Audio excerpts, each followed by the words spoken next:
All right, welcome to the Single Point, where we go one-on-one with a special guest. Well, in this case, it's two-on-one because I got Tony Allen with me, and today we go as part of our 9 teams in 9 weeks. We go with one of our co-hosts of the Mouchoir Podcast, a podcast that is dedicated to a team that went from a lovable loser to a team that took no prisoners when it came to free agents. Jeanine Ritchot, thank you for taking time out of your sleepy schedule. I should say busy schedule because you're starting a new job, but sleepy because it's Easter Sunday and we're all tryptophaned out. How's it going? It's going really well, thanks, Stoltz. I hope you guys are doing well too. Well, hopefully, I can't speak for Tony, but I know that my kids have had enough chocolate that I don't expect them to go to bed anytime soon. They have to. Amazing. I'm just not expecting it. I think the first question that we could get the easy one out of the way is, what's the mindset of Red Black fans given the huge turnover, not only with players but management as well? Oh, it's night and day. Like I don't think any of us expected the free agency that we saw.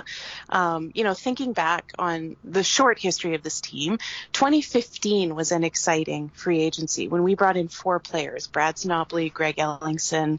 We brought in, I think that's when we brought in Ernest Jackson, and we also brought in Sir Vincent Rogers, and our nation went nuts. And then this year we brought in, I don't know, what was it, 63 players? I can't count as high as what it was that we did.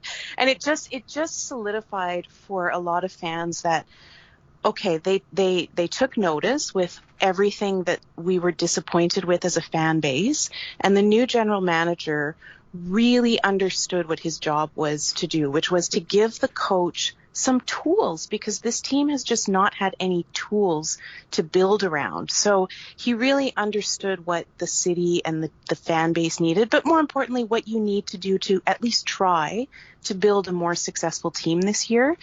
And I really feel that fans felt that they were more listened to for the first time in years, like even before the pandemic. For the first time in three seasons, I would say Ottawa fans are feeling really excited to talk about football, because it has been hard to talk about football in the city for a couple of years now. Hey, Jeannine, it's Tony. How you doing?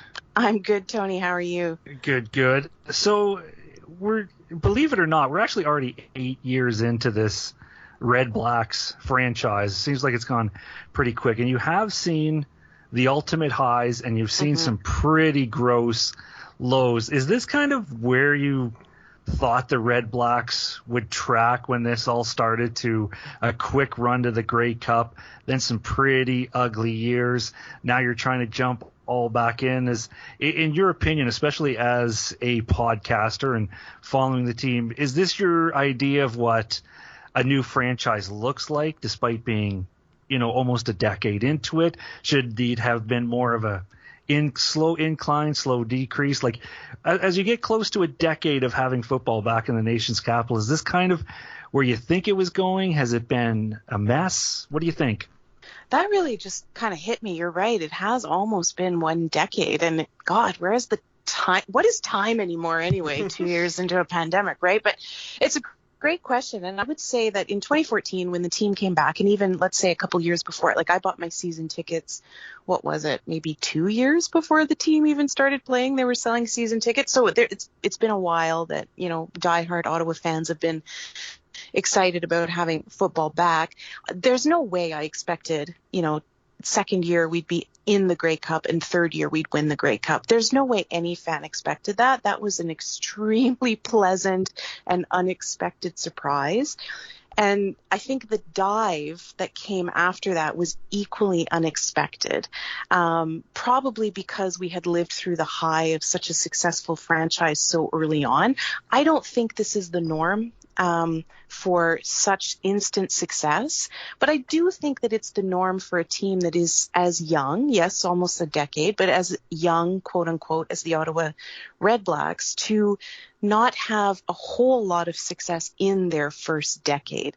So when you take a step back and you look at it over the larger span of time, I don't think anybody should be too disappointed or too surprised that the Redblacks have had some pretty bad lows, because they are still a new franchise. Our problem as a fan base is we saw this kind of instantaneous success that none of us expected but boy, did we get spoiled by it. And so we've had a hard time recovering from that. And we've had a really hard time accepting that all of these players over the years, all of these stars on the team who had a lot to do with the 2015 and 2016 success were just kind of allowed to leave. And I don't think we as a fan base have appreciated what we had early on. And as a result, we haven't appreciated that this is actually kind of normal for a team that is pretty new to the league. So then what's your opinion on this attempt to go from the bottom right to the top again, with obviously one of the additions that got everybody's attention in getting Jeremiah Masoli? What's your opinions on trying to just go right back to the top again, that using that method of get by all the free agents? Well, I mean, that's his job as the general manager. The job of the general manager is to put together a team that's going to win. So I will admit I did not expect free agency to be nearly as lucrative as it was. I expected a big move at quarterback. I didn't expect every other hole to be filled. There were some very pleasant surprises. Darvin Adams, William Powell coming back was a very pleasant surprise for me. I'm a big fan of his. So I didn't expect it, but by the same token, that is his job. That is Sean Burke's job as the new general manager. It's to come in and to, say to the coach, I'm going to do what I can to give you the tools that you need. So he's done that. Now it's up to the coach and his staff to take those tools and try to turn it into a team that will win on the field. Because on paper, it's a very impressive, there's a very impressive lineup that's shaping up. But now it's up to the coaches and to the players themselves. So I think Sean Burke did exactly what he's supposed to do, not just for the fans, but because that is literally his job as a general manager, is to help put together a winning team. And he's done what he can, and he's done a lot. And now it's over to the players and the coaches. Jumping in here, going off, you mentioned how the Red Black fans were I guess, instantaneously enjoying a lot of success, now going on the lows. As a Bomber fan who went through 29 years, have no sympathy for your 2 years of not good football. That's fair. Yeah.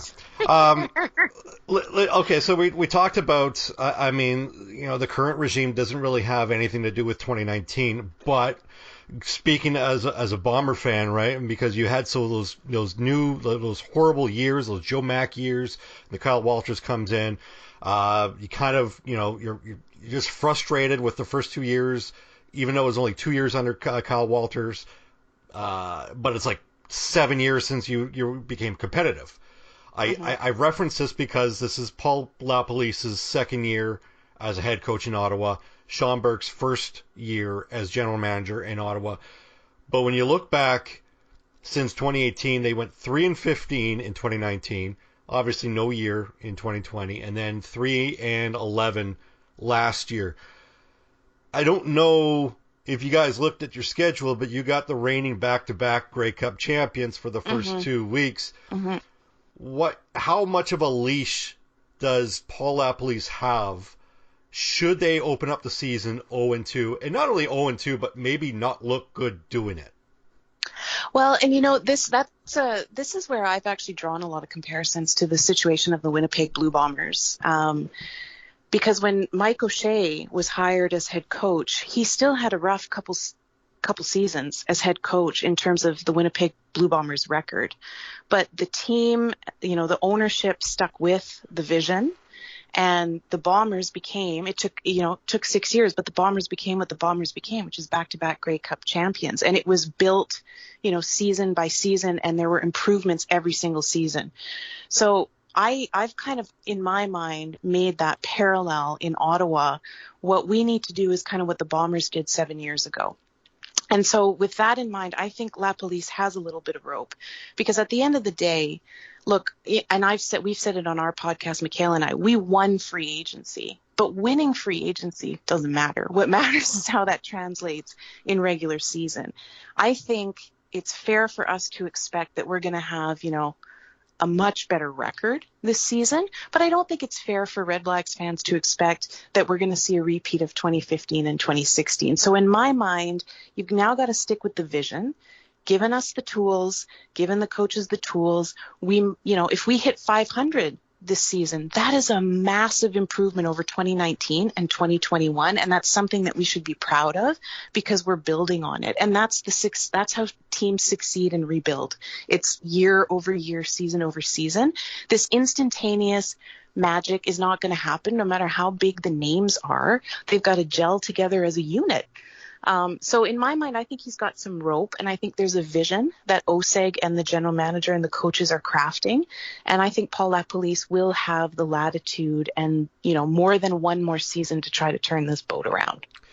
Referencing a previous question, because it's easy, the Ottawa Redblacks went through all of free agency. Obviously, they won free agency because they had to. You just couldn't stay the course based on what they had in 2021.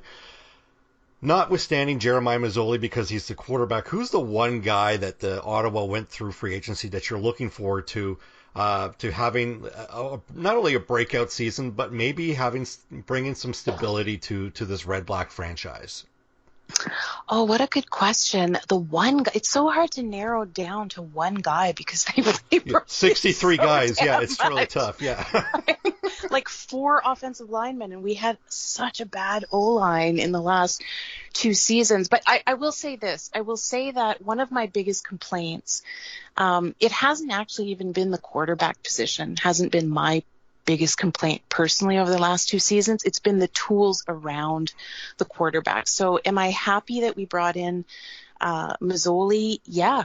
Like I'm on Team Evans, by the way, Caleb Evans. I think that kid has a lot of potential and I want to see him grow. And the fact that there's a veteran that he can now develop under is really great. But you could bring in, the best quarterback in the league and not give that guy tools around him and ask Michael Riley what happens in that situation, right? So the one thing that I was honestly most excited about, which I never thought I would say, was the O-line.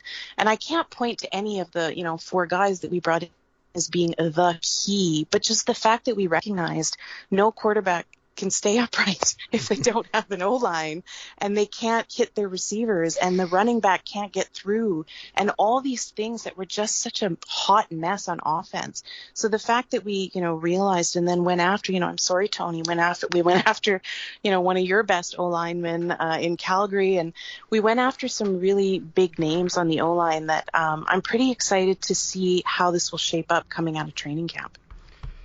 Yeah, you can pressure Tony on all Calgary Stampeders. He will not care. He probably doesn't even know because, like I said, he's all in on the Calgary Flames all in on this the year. Flames. Yeah, tunnel vision right now. Yeah, we'll see. He's like, historically, it hasn't been a long distraction.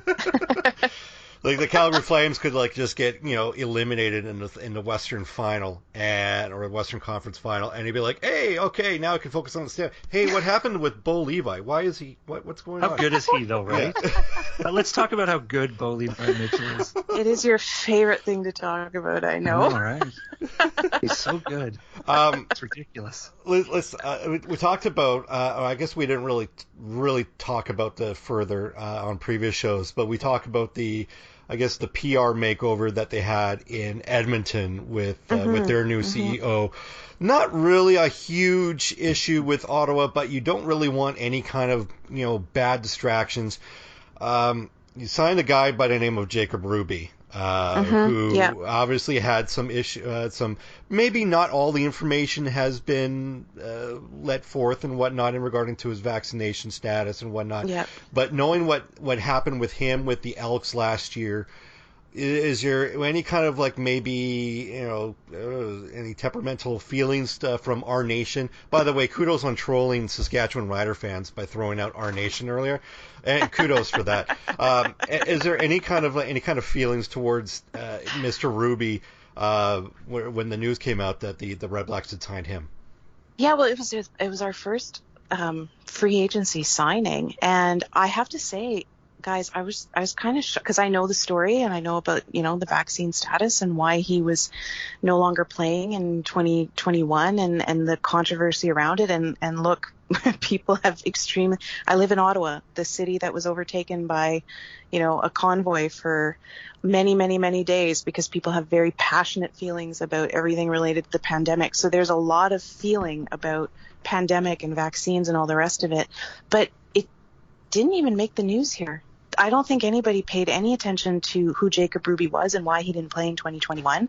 And I think the only people who knew were nerds like, me and Michaela, and I do another radio show in French in the community, and Nicolas. We were like the three people that were talking about it. And at the end of the day, my understanding is that, Jacob sat down with the commissioner and he sat down with leadership in the Ottawa Redblacks and talked about, what he had done and his understanding about the seriousness. And at the end of the day, the decision was made to give him another chance. And it hasn't been news here at all. And maybe it doesn't need to be news. Like, he's made his amends. He's spoken to the higher ups in the league and accepted responsibility for what he did. And ultimately, we've all made mistakes. Some of them have been more grave than others. But I think the mark of a person is, do you accept responsibility for the mistakes you've made? And if that's the case and he's made his mistake and he's now compliant with the policies of the league, then, he's served his time, so to speak. And but it honestly didn't, nobody talked about it. It was really, I just don't think I don't think the story was as widely known out here in Ottawa as it was when it, made the news back in whenever it was that it became known in Edmonton that he had, well, at first didn't everybody think he had faked a vaccine passport, but it just turned out that he had lied about it. I don't think people knew. And so it really didn't make the news here. And now, him and whatever 5 other of the O-linemen that they brought in are going to have to compete for it in training camp. I just have one more question. I guess it's I don't know if it's another heavy one after the questions you just asked, but you do make up one half of an all-female Canadian Football League podcast. And earlier this year, we've been friends for probably quite a while now on social media. And I know this is something that is important to you to get out there. And the BC Lions added a female to their coaching staff, assistant to the defensive coach. And to see something like that, and something that, I know is something important to you, see more representation for females and inclusivity for females in football. What does seeing something like that mean to you? It's amazing. It means everything to me. Like, when I was a little girl watching football, I never had the opportunity to see a woman on the bench coaching. Like, I never had that opportunity. And so I never saw room for myself in a professional sport in any way. And Michaela and I are podcasters. Michaela used to play hockey as well. I'm less of an athlete. I'm more of an armchair athlete than anything else. But our point is, women belong in every facet of sport, whether it's players, whether it's refs, whether it's on sports radio talking about it, or whether it's coaching. And the fact that a woman is now, coaching a professional league or a professional team in the league that I love, it means everything. Like, little girls are going to go to games with their parents and they're going to see a woman for the first time on the field, and not as an athletic therapist or not as the person bringing a water bottle, but as the person helping call the plays. And that's everything. Like, representation is everything. And the league is starting to do a little bit more. Like, they've just partnered with KPMG to every team will bring into training camp this year a woman, not on the coaching staff, but on the administrative staff. And they're going to be working and mentoring women to, get into the football management aspect. These are things that didn't exist when I was a kid. And so I didn't know that I could aspire to these things. So it means a lot to me to see it, and my hat's off to the BC Lions. And ultimately, I hope that one day this is so normal that none of us have to talk about it ever again, because it's just going to be on every team, and it's not going to be a question for any of us. I know I have a very strong, independent daughter, and it is tough for me. She is. Well, listen, I feel like I know what your dad went through there, Jeannine, just with my daughter. But having said that, but I mean, and to be a little serious again, like, we'll watch hockey, I'll watch baseball, I watch all kinds of sports, and she does ask me, like, Dad, is there a league for this for women? And I just never know what to tell her, because how do you answer that? Say, well, men are basically bags of shit and we just don't respect this, Yeah, it's really, but it's changing everywhere. Like, I don't know if you guys watched the San Francisco Giants game. I forget who they were playing against, but their first base coach got ejected. And for the first time in the history of Major League Baseball, a woman came out to replace at first base coach.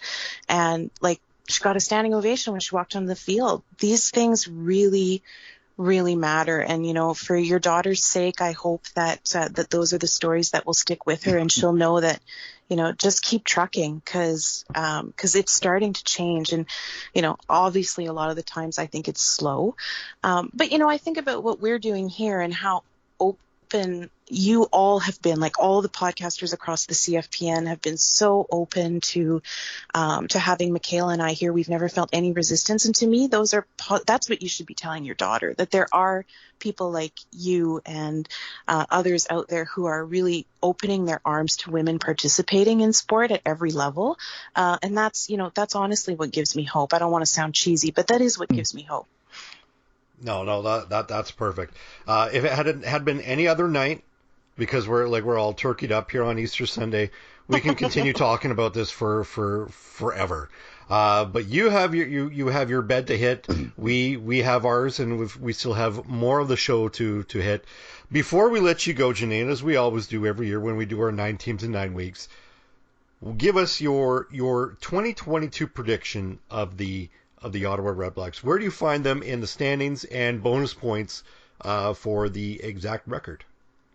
So I knew you'd ask me this, and when I was walking the dog this morning, I was like going through free agency for all the Eastern teams, and I was like, okay, Montreal didn't do all that much. So I think the Eastern competition this year is definitely Hamilton. I see us coming in, and Toronto, I don't know. I can't wait to hear your show on Toronto, because I can't can anybody figure out Toronto? I can't figure out Toronto. Like, they had all these big names last year, but they were shit until they brought in Chris Jones, and now Chris Jones is gone. So here's my bold prediction. We're going to be second in the East, and we're going to have like an 11-7 record. Wow. I got to be honest. Very bold. I got to be honest. I knew Ottawa would improve, right? Like, they just had to. And in my mind, I was going through, okay, maybe they'll go 7-11. Then I went through the schedule yesterday, and I was like going through every one of them. I have Ottawa in second. I have them at 10-8. Okay, we're not that far off then. And I just kind of surprised myself, because Tony insists that I hate Ottawa Redblacks. You do. That was horrible. Every Red Black fan was in tears. It's fair to say that many of us who listen to Rouge Radio wonder if you have a vendetta against me. I would assume he does, just by the way he pronounces your name. Oh, jeez. Like that, you didn't even try. Oh, it's all good. Like, I think we've had this chat before. I'm just JR. Just call me JR. Yeah, well, I mean, if you listen to my wife, there, we can have this chat all over again. I'm not going to remember anything. It's exactly what my wife says. 10-8 is, I got to admit that I wasn't expecting that from you. I was expecting to be pretty laughed at for my very bold prediction. But I just, honestly, you know what? It comes down to Toronto. I just don't know what to expect out of Toronto. You know what? That's exactly what it is, and you'd be surprised to know that I actually have them going 2-16. Oh wow! Yeah. Well, McLeod Bethel Thompson, I know. Explain McLeod. Yeah, I know. Actually, that's better too. I thought Dulce would have Ottawa having to forfeit all of its games because they were so horrible. The league would actually make Ottawa forfeit. That's where I thought Dulce was going with this. Well, that's how much he hates Ottawa. Well, when we finish the actual show, my true feelings will come out. Well, fair enough. All right, Jeannine, where can Rouge Radio listeners find the Mouchoir Podcast? You can find us anywhere you get your podcasts. We're on Spotify, we're on Apple, we're on all of the podcatchers, and you can find us on Twitter at Mouchoir Podcast, as well as on Instagram at Mouchoir Podcast. And we're really excited about this season because we actually think we'll have some pretty good stuff to talk about for a change. So hit us up. It won't be so depressing this year. We're fairly certain about that. Yeah, I love listening to your podcast when I have the time. You and Michaela just do a fantastic job. Thank you. Really looking forward to the 2022 season because, God, you guys deserve to actually have some positive stuff to talk about. It'll be nice. Yeah. Jeanine, thanks again for coming on to the show. Or should I just call you JR just for the remainder of this interview? Thanks for coming on, and looking forward to talking to you throughout the season. Amazing. Thank you so much, Tony and Daltz, and have a good rest of the show.